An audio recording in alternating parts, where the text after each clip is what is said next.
Hi, my name is Dana Johnson, and I'd like to share with you how to make a broiled bacon cheese spread.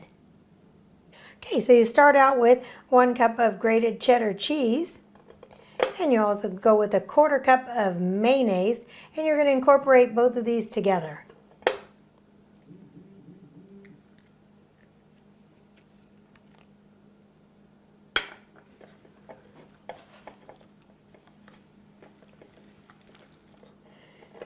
Give it a good stir, and then the last ingredient to incorporate in is going to be the best one of all. Of course, it's the bacon.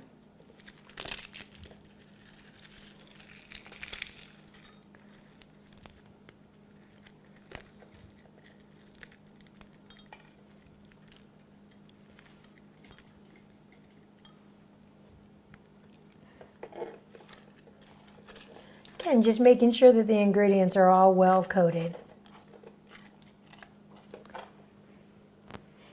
So with the 2 slices, I'm going to make 8 pieces.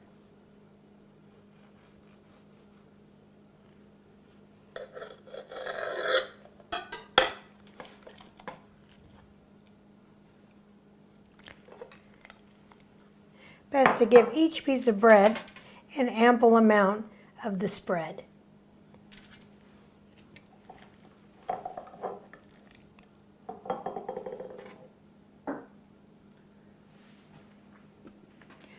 Okay, so I'm going to take this and put this in the broiler. I've moved the rack in the oven up to the top shelf. I'm going to put it in for 2 to 3 minutes on broil. And there it is, fresh from the broiler. Look at that. What a wonderful hors d'oeuvre to serve your guests. So now you know how to make broiled bacon cheese spread. Also know it would be great on a baked potato too. For more recipes, also see danasfamilykitchen.com.